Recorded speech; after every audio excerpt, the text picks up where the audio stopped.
And what's up guys, welcome back to the channel, it's Maverick here, today with another episode of Osananajimi ga Zettai ni Makenai Love Comedy. Or, of course, Osamake. Man, it's, like, seriously, is there anybody who speaks the entire title in their introductions? Like, holy shit, that is so long. Anyways, so back to the episode at hand, or back to the series at hand. I mean, at this point, I think my stance on this is absolutely clear. I think it's really, you know, the entire flow of the story and the animation and whatnot, it's kind of out there, right? But I'm still enjoying it for what it is, particularly because of the seiyuu who are voicing it, right? And, well, we're certainly at an interesting point in the anime as well, where Haru has just rejected the offer from the talent agency, so I'm assuming that they're gonna go off and do their Gojo Alliance, whatever the heck they want to do, right? Like, become YouTubers, do plays, I don't know, like, we'll have to see what exactly they come up with, right? And so, yeah, let's just see how this goes, especially with, you know, both love interests in the same club as well. What's gonna happen to Momo? Let's just get into the episode and find out. Alright, let's begin in 3, 2, 1, play. Now we're starting with you first.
You guys are seriously.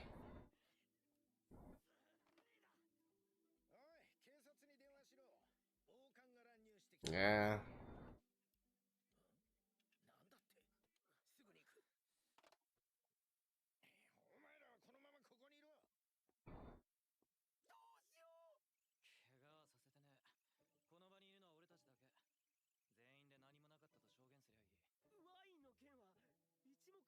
Yeah.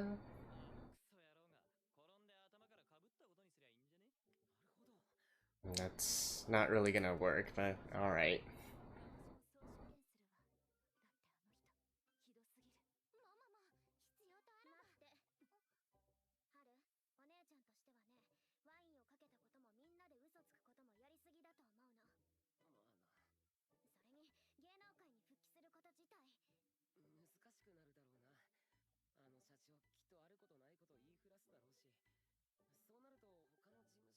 Yep, so, of course, they're gonna go with that Gojo thing. Oh! Is this his father? Oh no, wait. Oh, this is the guy...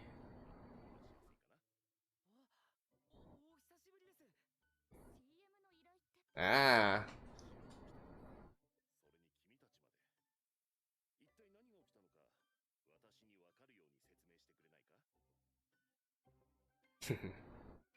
Ooh, whew! They got bailed out.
Just wait. Yeah, I think Momo has a plan of doing.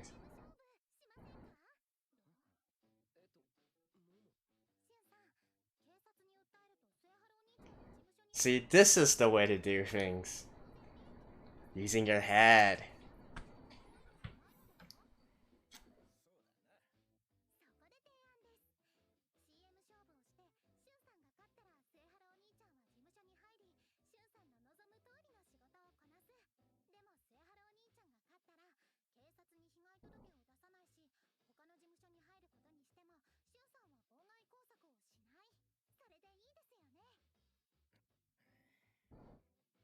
Although, the only thing I would add to this is, they probably need to find something more binding than just words, right? Because I'm not really sure if this is a guy who would just, uphold a promise based on a verbal agreement.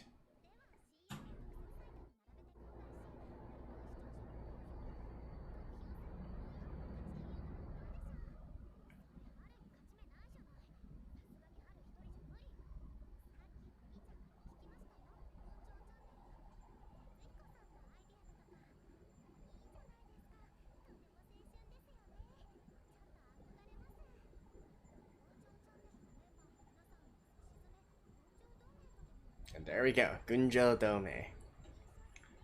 I guess I kind of like spoiled something there. But that name is actually really, really prominent, even in all the promotional materials and what.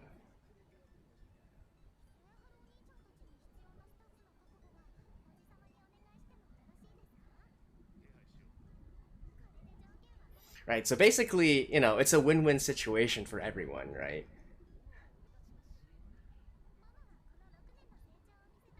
So on the other side, yep, of course.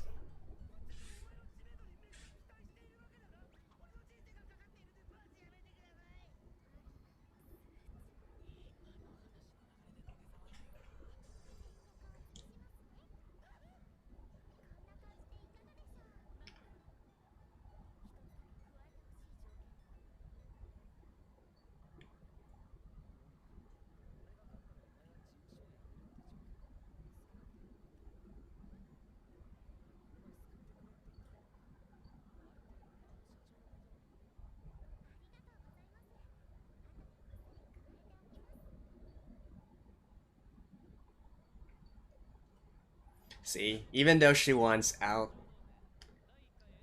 um, she's definitely still trying to do things in a smarter way, right? Like, I get it, the passion of youth and whatnot, right? But, you know, I do feel like there was probably a better way to resolve the entire situation.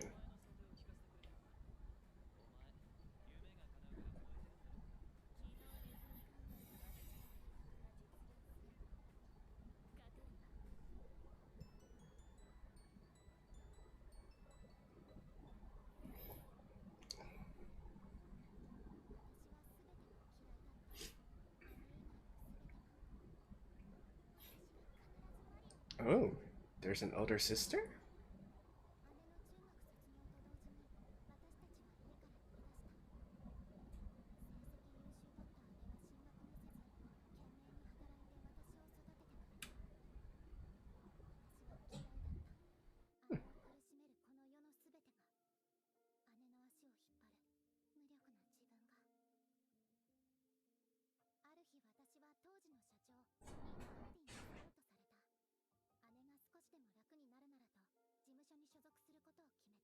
I'm sure she probably earns a lot.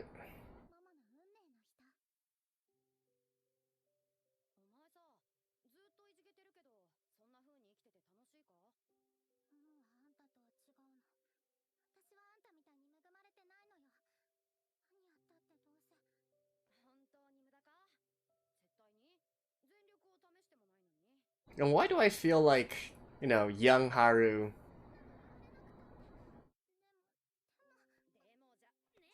radiates positivity a lot more?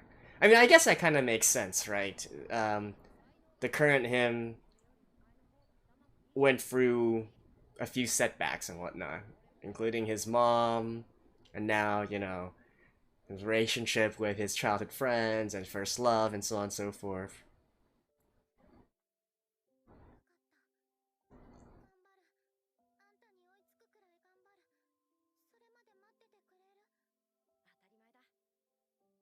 But definitely, I feel like the young Suharu is way more attractive as a character to me.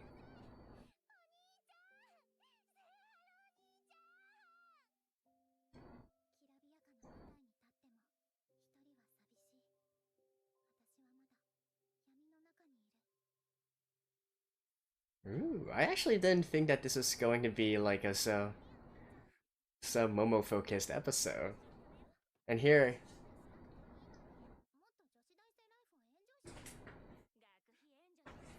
ah, look at that. Oh wait, and we're already here? Damn, they completely skipped through. I thought that they were going to go through like a lot of planning, actual filming and whatnot.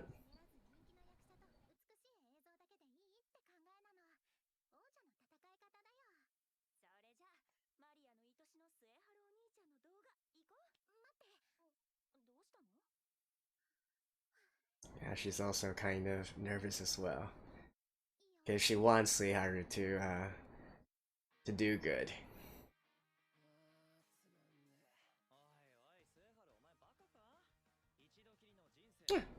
They're actually using their actual names.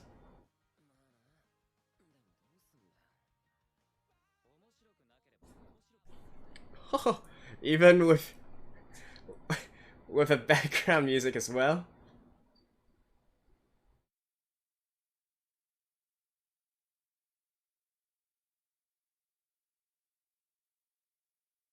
Actually, no. Gujoto.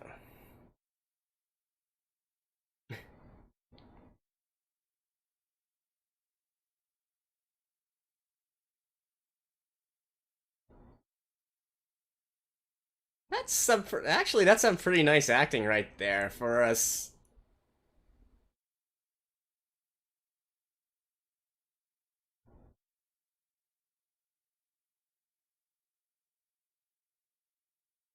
But wait, what are they trying to?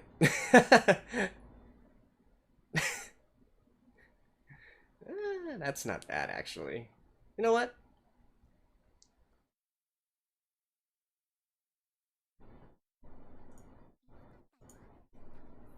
Yeah, I like that actually. Although I would like to see.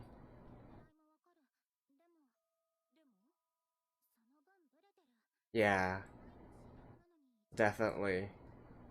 That's what I was thinking halfway throughout the commercial as well. I was like, when are they going to say what they are sponsoring? Or I mean what they're making a commercial for?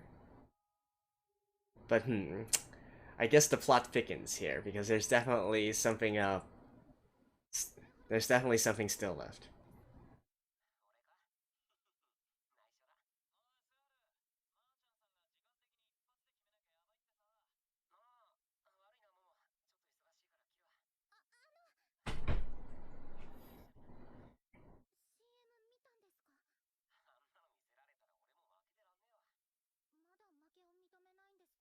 They're gonna do it like a part two? Interesting strategy. A bold strategy, Cotton. Let's see if it plays off. Pays off.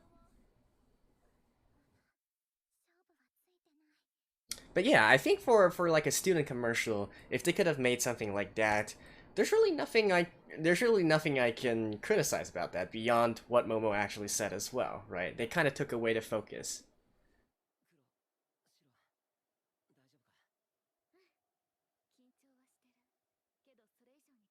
What are they gonna do? Why are they up on the top of the building? Are they gonna jump?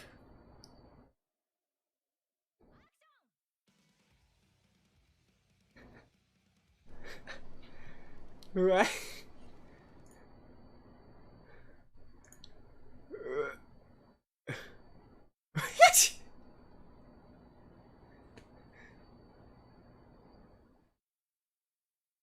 What the hell does this have to do?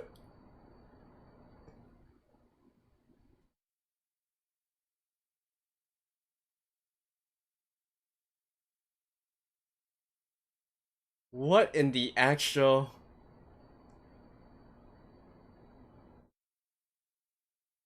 What? Okay, so now they're making a music video?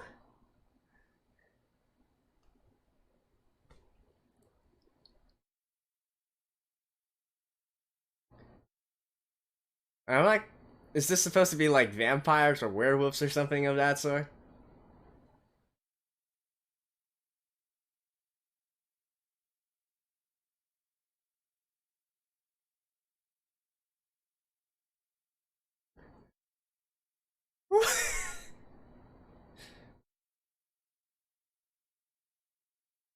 Acid snake. What? No, that makes no sense at all. What?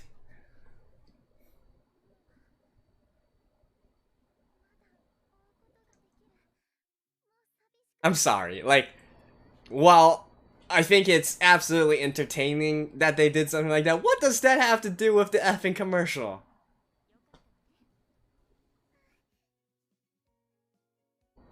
What?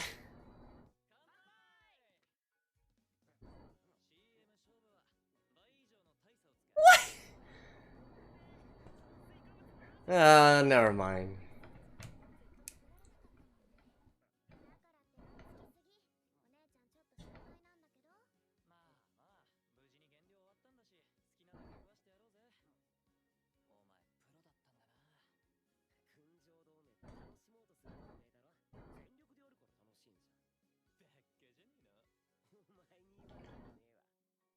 No, seriously, I'm probably gonna have to rewatch that a moment so I know what the hell.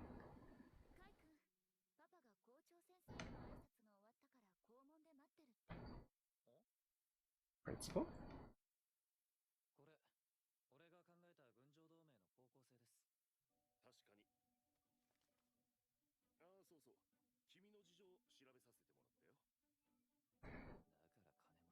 Yeah.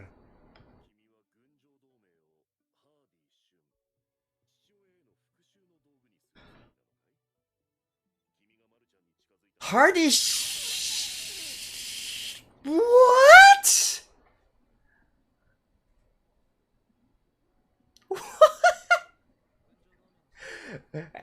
Oh man, you know what happened last episode with him being the the actual final boss and all that. Holy shit.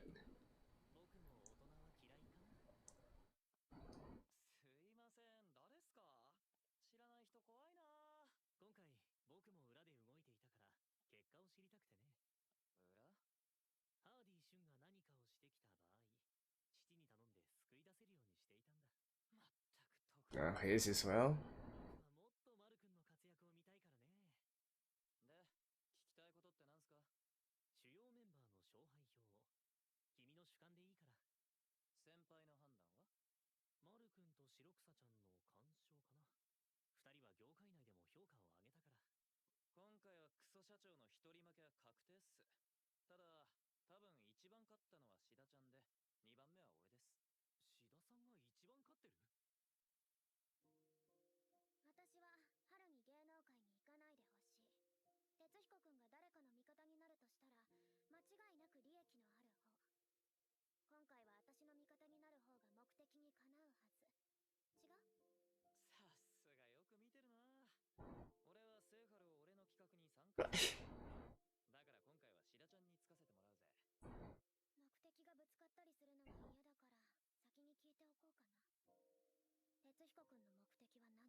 And yet, you know, by making the Gonjo channel and whatnot, he's inadvertently entering the entertainment business as well.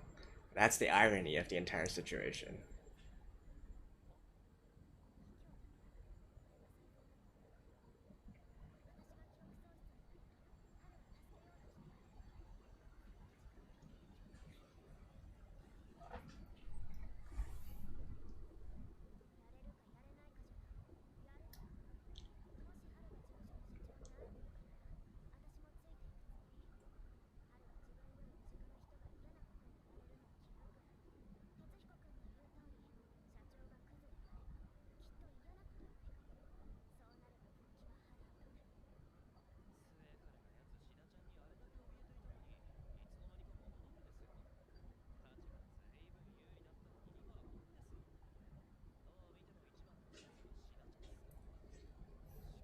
I,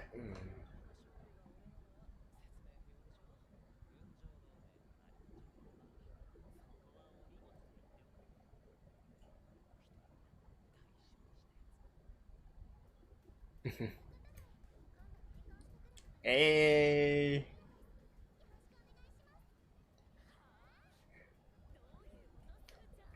But if that's the case, shouldn't you change into like shouldn't you change into like their uniform?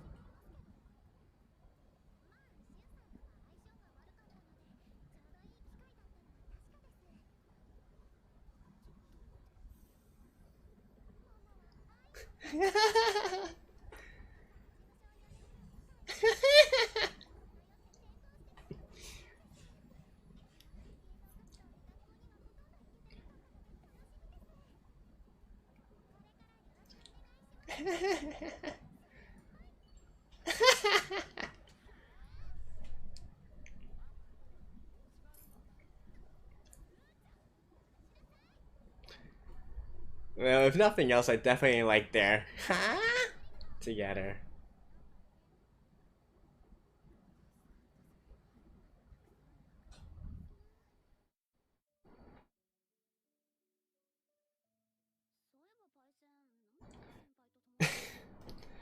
Look at that strategic broom right there.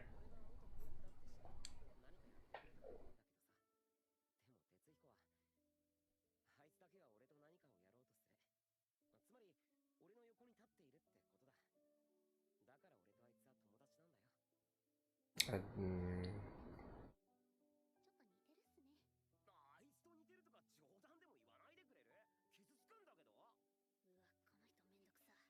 Nope.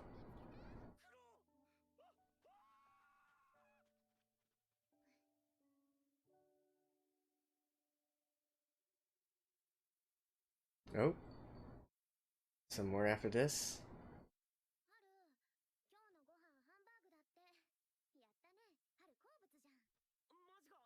Huh. To the point of actually.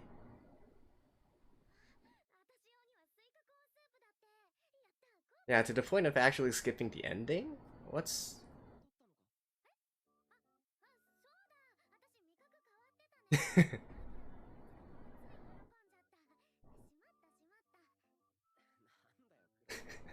What? That actually works?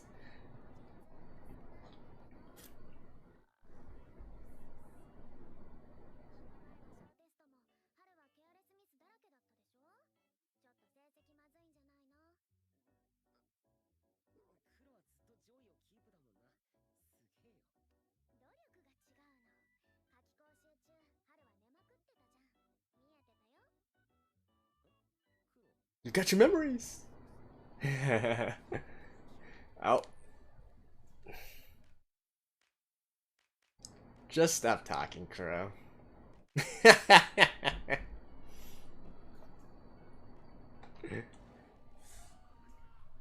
Yeah. Alright, alright. Well, see you guys after this.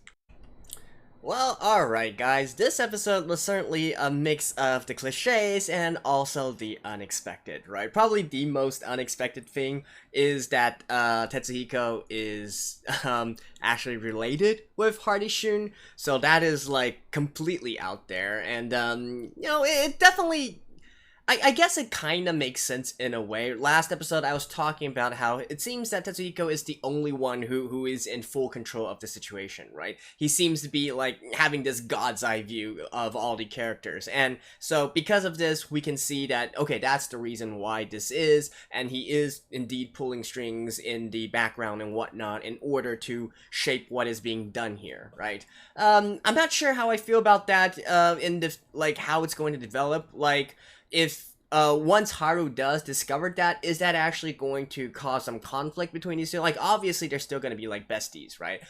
In the end. But I do feel like this probably is also setting up for some sort of drama down the line in the future. Even though this is still, first and foremost, a comedy, right? The commercial, the commercial battle and whatnot, honestly, I really liked the idea. So even last episode, I was kind of meh towards how Haru and the others handled the entire situation. Like, the guy's an asshole. There's no question about that, right? But there's a better way. There's different ways to handle that kind of situation, and especially considering that this is a case where the ladies, all the ladies there have quite the how can I put this? Quite the smarts, if you will. I feel like they probably could have had a better way to handle all this. But here it's revealed that, hey, it's precisely because they want to enrage Haru and to make him do this irreversible kind of thing, and that's the reason why they got into this situation in the first place, right? So with that in mind, you can also say, okay, then I guess it kind of makes sense, but then once again, you kind of feel like, they're just not really being upfront and honest about everything they're doing, right? And I'm not sure how I should feel about all that, to be honest. And at this point, like, who are you guys rooting for, right? Are you rooting for Kuro or Shiro or actually Momo, right? Because honestly, from a normal person's perspective, like, I don't know if this is just my bias towards the seiyuu speaking or whatnot, but I do have to feel like I'm rooting for Momo a lot more over these other two, right? I guess technically, technically in Shiro's case, she hasn't done anything wrong either. So, to me, right now, it's like this, it's like Momo, Shiro, and then Kuro at the very end, even though Kuro still seems to have the best relationship with Haru at this moment here. I just, even if you say that, okay, it's for the best, or so on and so forth, I don't know. I just don't really like this feeling of manipulation and all that. No, in Momo's case, I don't really think that's manipulation, because she said up front that she's seeking help from Haru, right? And in the end, it didn't really turn into any kind of situation that harmed him. In fact, if anything, I feel like she helped him a lot by proposing that kind of solution to make everything settled, right? So but then again, since we now know that Tetsuhiko is actually Hardy Shun's son, maybe there was nothing real that could come out of it in the first place. But at the very least, at this moment in time, I'm still more so on Momo's side than anything else. And that's even taking away, like, my bias towards the seiyuu. But yeah, enough about that. The thing I have an issue with for this episode, like first of all, I do feel like the first commercial that Haru and the others made, that was great, right? My only complaint about it is the exact same as Momo, in that I feel like they kind of focused a little bit too much on the aquamarine channel and whatnot, or sorry, the ultramarine channel. So if they had toned it down a little bit, maybe made it more subtle and made the made the water that they were advertising a little bit more front and center, I feel like that would have been a great commercial. Obviously, we don't have anything to compare to because we didn't see Momo's, right? But I feel like just for student work and everything, there's really not much I can say negatively about that potential commercial. Now, the fact that they went ahead and did a second, like, sort of music video kind of style, I really don't get what that's all about, right? Because it has nothing at all in relation with the thing that they're trying to advertise there. It didn't even appear once, I don't think. At least looking, scrolling for it right now, I don't see it either. I mean, it's cool, right? We definitely feel that it's cool, and it definitely shows the capabilities that they have in shooting and producing a video and whatnot, but it has nothing to do with the commercial. So, I mean, I don't know, man, like, whatever. I mean, it's for the storyline. Of course, they're gonna have to win because they're obviously not gonna listen to the requests from that asshole of a president, right? But still, once again, the series does lack quite a bit in logic, I gotta say. So meh. But yeah, in any case, we do get some, and when I talk about the cliche developments and whatnot, the ending there with Momo transferring and all that, I guess that was to be expected. Now she's in the school as well. Now she can also be part of this Ultramarine channel, Ultramarine Alliance, and then they can all have fun together, right? Seishu, the wonders of youth. But yeah. Anyways, so that's it for this episode, and hopefully from the next episode forward, we can see more of the actual catfights between the girls and whatnot, because I'm still waiting for that, first and foremost, and maybe not make Haru such a victim in all these cases this time, right? Let's see what they can come up with in the next episode. Thank you guys, I'll see you guys next time.